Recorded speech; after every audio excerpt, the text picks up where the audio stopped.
राजसमंद जिले के नाथद्वारा स्थित धारचा क्षेत्र में मुख्यमंत्री आवास योजना के तहत बने मकानों में रहने वाले लोगों ने विधायक विश्वराज सिंह मेवाड़ और नगरपालिका के ठेकेदार के खिलाफ हाय हाय के नारे लगाए। स्थानीय लोगों ने आरोप लगाया कि उनके मकानों में कई खामियां हैं, लेकिन बार बार शिकायत करने के बावजूद अब तक कोई कार्रवाई नहीं हुई।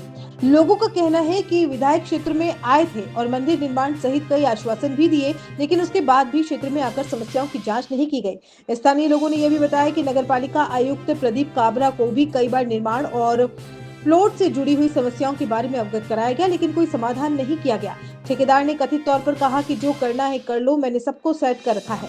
आवंटित लोगों ने चेतावनी दी है कि जब तक उनकी समस्याओं का समाधान नहीं किया जाता, वे किसी भी जमीन के सौदे को नहीं होने देंगे और यदि उनकी बात नहीं सुनी गई तो वे प्रशासन के खिलाफ उग्र आंदोलन करेंगे।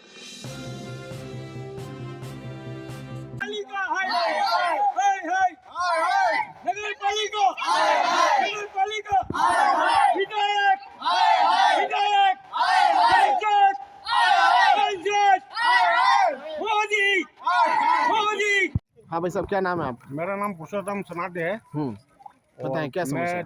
ये जन आवास योजना में 5 नंबर बिल्डिंग में रह रहा हूँ। और समस्या ये है कि यहाँ पर जो आगे गार्डन की ज़मीन थी, वो ज़मीन में आपको प्लॉट काटने की योजना चल रही है इन लोगों की। किसके द्वारा काटने चाह रहे हैं प्लॉट? ये ठेकेदार के द्वारा। तो वो इनका ये योजना सफल नहीं होनी चाहिए, क्योंकि वो ज़मीन सोसाइटी की ज़मीन के अंडर में आती है और उस ज़मीन पर सोसाइटी के लिए ही सुविधा होनी चाहिए, गार्डन बनना चाहिए। और दूसरी बात, वो गार्डन बनेगा तो कम से कम हमारे यहाँ के लोगों को, बच्चों को खेलने की जगह मिलेगी। और ये उनकी योजना पर पानी फिरना चाहिए कुल मिला के। क्या नाम है आपका? मेरा नाम रानी रहता है और मैं अभी 3 महीने से यहाँ रहने के लिए आई हूँ मैं। और जहाँ मेरे पीछे का जो प्लॉट है, जो पार्क के लिए, वो पार्किंग के लिए थी, वो उसमें वहाँ पे मेरे जस्ट पीछे ही जना तो प्लानिंग काट के इन्होंने प्लॉट बेचा है। तो मेरे को तो बहुत भारी ऑब्जेक्शन है कि मतलब कैसे ये आवास योजना की जमीन है ये। इसको लेकर अभी तक कहीं हुआ था ना, तब वो प्लान में पार्किंग का है ना तो नक्शा दे रखा है और गार्डन का दे रखा है, तो फिर ये प्लाट कैसे करते हैं, ये चीज़ है। और दूसरी बात, अंदर है ना तो माल मीटर इतना घटिया लगा रखा है, 15 दिन भी लाइटें नहीं चली और 15 दिन के बाद ही तार सारे चल के वायर, जो नई वायरिंग सारी चेंज कराई हमने। और अभी भी पानी बाथरूम के अंदर से पूरा लीकेज होकर वो पाइप से बाहर आ रहा है पूरा। और फिर कह रहे कि ठेकेदार को बोलते हैं, तो मैंने काम व्यवस्थित, क्या व्यवस्थित काम है उनका? फर्शी लगी हुई, तो 4-4 कमरे में 4-4 तरह की फर्शी लग रही है एक रूम में, बोलो फिर क्या काम करा? फिर उसको वापस उनको ज़मीन चाहिए वापस। और कुछ बोलते हैं ना तो हमारे को नगर पालिका ने पेमेंट पास नहीं दिया है, तो हमारी ज़मीन हमारी यही है, नगर पालिका और दोनों आपस में मिल गए, तो फिर वो वाली बात हो गई ना। और इतना पैसा है थोड़ी कि बेचारा हर आदमी है ना तो 5-5 लाख रुपए अंदर लगा सके, इतनी किसी की हैसियत नहीं है यहाँ पे। और फिर कहते हैं कि आपको 5 लाख में आता क्या है, तो फिर दिया क्यों? सरकार को बोला थोड़ी था आप हमको 5 लाख में मकान दो। ठीक। हाँ जी सर, क्या नाम है आपका? मेरा नाम भोज प्रकाश शर्मा है। क्या समस्या है बताएं? हम यहाँ मुख्यमंत्री जन आवास में निवास करते हैं और यहाँ पर विभिन्न प्रकार की समस्याओं के लेकर हम हमारे नगर पालिका के आयुक्त साहब के वहाँ पर गए। नगर पालिका में हम कई बार ज्ञापन दिए, लिखित में भी कई बार सूचनाएं दी। और वहाँ यहाँ पर एक तो सबसे बड़ी सीलन और संद की है, जो यहाँ पर जो काम किया गया है वो भी निम्न स्तर का है। और हमारे यहाँ पर सीवरेज की समस्या है, सीवरेज भी ढंग से सुचारू रूप से कनेक्टिविटी दी नहीं गई है, बनाए नहीं गए। इसके अलावा यहाँ पर हमारे छोटे नन्हे मुन्ने बच्चों के लिए गार्डन भी नहीं दिए गए हैं।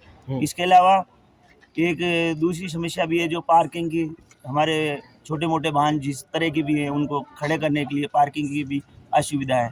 इस तरह की हमारे यहाँ मंदिर निर्माण के लिए भी कहा गया था, विश्वराज जी जो हमारे विधायक महोदय जी हैं, उन्होंने भी, और ठेकेदार साहब ने मिल करके दोनों ने ये घोषणा की थी जब हमको पोजीशन लेटर सौंपे गए थे, लेकिन उन्होंने मंदिर का निर्माण भी नहीं किया गया। मंदिर भी हमने स्वयं के स्तर पर चंदा इकट्ठा करके 1-1 रुपया इकट्ठा करके लोगों से, और ये हमारे आज महादेव का मंदिर का निर्माण किया गया है। यहाँ पर किसी का एक पैसा किसी का योगदान नहीं है, हम सभी ने इसके लिए इतनी यहाँ पर गरीब लोगों ने मिल करके इसका निर्माण किया है।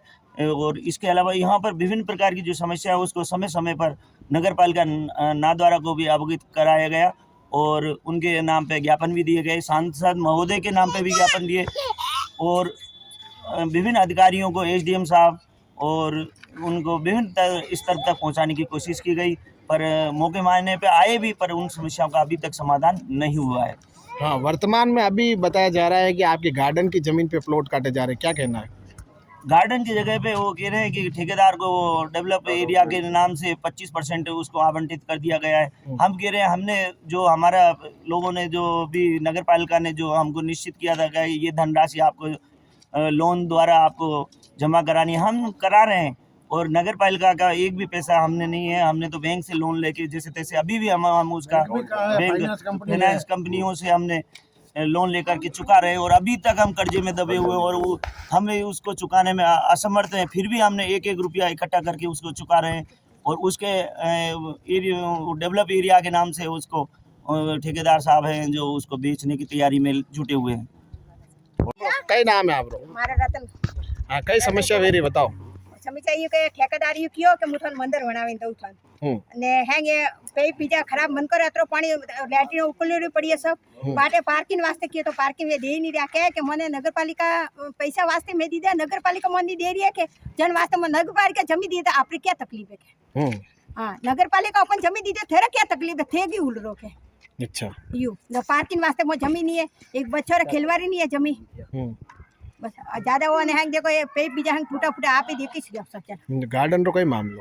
गार्डन तो देखो मामलो तो गार्डन ने ले पहला लखत में दी दो तो के बच्चों रे गार्डन दो तो बच्चों रे गार्डन दी थी तो नहीं अबे गार्डन नहीं बनायो? गार्डन काटे के नगरपालिका जमीन वन दी थी तो आपरे क्या तकलीफ है? तो अबे कई कर रहे हो? गार्डन रो कई कर वे हमारा प्लॉट काटे जाए ठेकेदार ने काटिया काटे कोई काटिया तो किसी मना निशान कर दी छापिया आपरे हेती जो को मुंगड़े ऊपर बात को भले ठेकेदार आवे तो मु मुड़े केव वाली मु कोई डरती नहीं हो कंती पे छापड़ियो आज मैं 4 लाख रो घर में काम करायो हमारे फूटे मकाम प्लॉट वाली तो मना मकाम तो दबा वाले छे ने तो फूटे है आओ बोलो। मैं आपका यशवंत कुमार ऊंची है। हाँ, कितने साल से यहाँ रह रहे हो? ये मेरे को हो गए मिनिमम 10 महीने हो गए। 10 महीने हो गए। 10-11 महीने आपको ये आवंटन कितने समय पहले हुआ था? ये साल पर लगभग हो गया है इसमें। मैंने मेरे जो ब्लॉक नंबर 15 में है काम भी कराया था मैंने, मिनिमम 60-70 हज़ार रुपये लगभग कुछ काम कराया था मैंने, और वापिस ये जो बने हुए हैं वापिस मिनिमम मेरे को और कराना पड़ रहा है। इतना हो रहा है कोई इसमें इतना बहुत खराब कंडीशन है इसका, घटिया है, घटिया सामग्री इसमें सर। अच्छा, ये जो गार्डन का क्या मुद्दा चल रहा है अभी? गार्डन का सर ये मैंने सुना है जहाँ तक ये जो एमआर कनेक्शन है वो इसके नाम पर है सर, और इसमें वो फ्लोटिंग घाट है सर गार्डन पर सर। ये इसका है सब, ये अपने जितने भी आवासीय योजना वाले हैं उनका हक है, और बाल बच्चे खेलने के लिए।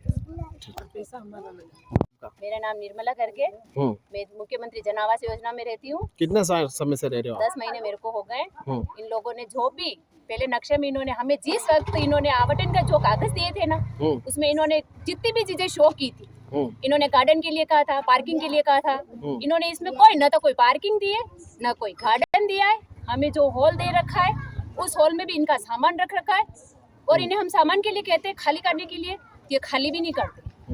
दूसरी बात है, इन्होंने गार्डन के लिए जो बात कही थी वो जगह जो जगह बताई गार्डन में, उन्होंने वहाँ इन्होंने प्लॉट काट दिए। प्लॉट काटने के बाद हमें कोई गार्डन नहीं दिया गया है। तो हमारे बच्चों के लिए हमें गार्डन चाहिए, और जो ये प्लॉट है इनके प्लॉट निरस्त होने चाहिए। जो आपको हॉल दिया गया, आपने क्या उसको अब तक यूज किया क्या किसी जी हमने कोई यूज नहीं किया अभी तक, क्योंकि ये लोग हमें देते ही नहीं चाबी, हम यूज कहाँ से करेंगे? क्योंकि इन्होंने हमें कभी देखने के लिए अंदर जाते हैं, इनसे बोला है कितनी बार कि हमें चाबी दो, हमें कुछ भी प्रोग्राम करना है तो हम लोग वहाँ करेंगे। हम कुछ भी प्रोग्राम करेंगे तो कहाँ करेंगे? एक टंकी थी जो को उठावन पे ले गए, क्यों कहाँ करेंगे फिर? ये बात इनको बोलो, और हमें हमारा हॉल दिया जाए, और हमें हमारे बच्चों के लिए गार्डन दिया जाए। जो बच्चे जो भी है, इन्होंने पहले जो फर्स्ट में जो इन्होंने शो किए थे वो सारा काम यहाँ होना चाहिए। जो अगर हम ये नहीं करेंगे, ये जो चीजों ने इन्होंने शो की थी उसमें जो नहीं करेंगे, उसमें हम सब मिलके फिर इन पे हम प्रदर्शन करेंगे। प्लॉट ने काटवा दो, और ये यहाँ पे प्लॉट ये नहीं काटे नहीं अगर प्लॉट काटेंगे पहले हमारा निर्धारण, हमारा सोल्व करो, और उसके बाद आप करो जो खाली करके दो। पहले हमें भवन चाहिए, हमें हमारे बच्चों का गार्डन चाहिए, और ये मेरे कहने का मतलब एक ही है, जो आपने पहले हमें कागजात में जितनी भी बातें शो की थी वो सारी बातें होनी चाहिए फर्स्ट से। अब की अभी जो इन्होंने अभी रूल्स लगाए वो रूल्स नहीं चलेंगे, फर्स्ट के रूल चलेंगे। नहीं होने पर क्या कार्रवाई की जाएगी? नहीं होने पर आंदोलन हाँ जी। आपकी पत्नी, आप इसी वार्ड में पार्षद है, आप पार्षद पति है और आपके वार्ड में जो है मुख्यमंत्री जन आवास योजना में लोगों का विरोध हो रहा है कि गार्डन की ज़मीन पर प्लॉट काटे जा रहे हैं, क्या कहना है आपका? हाँ, लगभग 1 साल पहले मुख्यमंत्री जन आवास योजना के जो फ्लैट बने इनका लोगों को पोजेशन दिया, लोग रहने आए, रह रहे हैं। जब ये योजना लागू हुई थी 2010-11 में, तब जब जो प्लान अप्रूव हुआ था उस प्लान में 2 बिल्डिंग इस साइड बननी थी और एक बिल्डिंग बलातोगेड़ा मेन रोड से उस साइड बननी थी। उस बिल्डिंग को बनाने में सरकार ने कुछ पैसा पब्लिक से लिया और कुछ पैसा ठेकेदार को लगाना था, जिसमें ठेकेदार को यहाँ लगभग 45,000 स्क्वायर फीट जमीन कुछ देने का एग्रीमेंट हुआ था। और जब जो प्लान पास हुआ था उस प्लान में मुख्य रोड और बिल्डिंग के बीच में जो पूरी जगह खाली पड़ी है उस पर ठेकेदार द्वारा गार्डन डेवलप करके देना था। लोगों को ये बताया गया कि आपकी बालकनी के सामने गार्डन है, उस गार्डन के बाद मेन रोड है। और ठेकेदार को जो डेवलपमेंट एरिया डेवलप करने के एवज में जो जमीन देनी थी, वो कुछ जमीन बलातोगेड़ा मुख्य मार्ग से अप्रोक्स 40,000 स्क्वायर फीट तो रोड के उस साइड थी और 5-6,000 स्क्वायर फीट इस साइड थी, जो मौके पर जमीन पड़ी हुई है। पर 2010 के बाद इस रोड पे काफ़ी अच्छा सरकार के द्वारा डेवलप किया। नाथद्वारा का जिला चिकित्सालय यहाँ बन गया, जिससे यहाँ की ज़मीनों में काफ़ी तेजी आई है। उस चीज़ को इन्होंने ध्यान में रखते हुए उस गार्डन पे मैंने भी सुना, मैंने इसकी पूरी जानकारी की। मेरी वाइफ के द्वारा नगर पालिका में RTI लगाई कि भाई मुझे इस मुख्यमंत्री जन आवास योजना संबंधी डॉक्यूमेंट दिए जाए। लगभग 1 साल से ऊपर हो गया, अभी तक हमें कोई RTI भी नहीं दी गई। अब इन्होंने सुनने में आ रहा है कि जहाँ गार्डन है वहाँ पे इन्होंने छोटे छोटे भूखंड काट के ठेकेदार को दिए हैं, जो ठेकेदार ऊंची रेटों में मार्केट में बेच रहा है। बहुत से लोगों को उसने बेचे भी है, एडवांस में कुछ रकम भी ली है। अगर ऐसा होता है तो इनके साथ बहुत गलत हो रहा है। गार्डन की जगह गार्डन होना चाहिए। आज लगभग 600 परिवार रह रहे हैं, तो 600 परिवार के रहने के लिए गार्डन की भी जरूरत है, पार्किंग की भी जरूरत है। और मैंने पूर्व का जो नक्शा देखा उसमें 502 स्क्वायर फीट का कम्युनिटी हॉल बना के देना था। 502 square metre approx 5,400 square feet का कम्युनिटी हॉल बना के इनको देना था। वो भी इन्होंने 2,000 स्क्वायर फीट का बना दिया और लगभग 1 साल से ये लोग रह रहे हैं। उनको अभी तक इन्होंने कम्युनिटी हॉल की चाबी भी नहीं दी। एक बार मैंने भी नगर पालिका में कहा था कि भाई आज को छोटा मोटा फंक्शन होता है, इनको बाहर रोड पे बैठना पड़ता है कि हम 1-2 दिन में चाबी दिला देंगे। उस बात को भी लगभग 7-8 महीने हो गए, इन्होंने अभी तक चाबी नहीं दी है। और इस चीज़ में जो भी मिलकर ये गलत काम कर रहे हैं, तो मैं प्रशासन से यही निवेदन करता हूँ कि जनता के साथ धोखा नहीं हो है, इनको इनकी गार्डन की जगह दी जाए। ठेकेदार को भी उसका डेवलपमेंट एरिया की जो जमीन जहाँ पहले फिक्स थी वहाँ देनी चाहिए, जिसमें कुछ आवासीय थी, कुछ कॉमर्शियल थी। तो उसको केवल एक ही भूखंड में एक ही पट्टा देने की बात थी, न कि नगर पालिका को कोई 500, 800, 1000 फीट के अलग अलग प्लॉट पट्टे देने की बात नहीं थी। और थी तो उसका जो भी एग्रीमेंट है वो जनता के सामने लाए और स्पष्ट करें इस चीज़ को। धन्यवाद। जय श्री कृष्ण।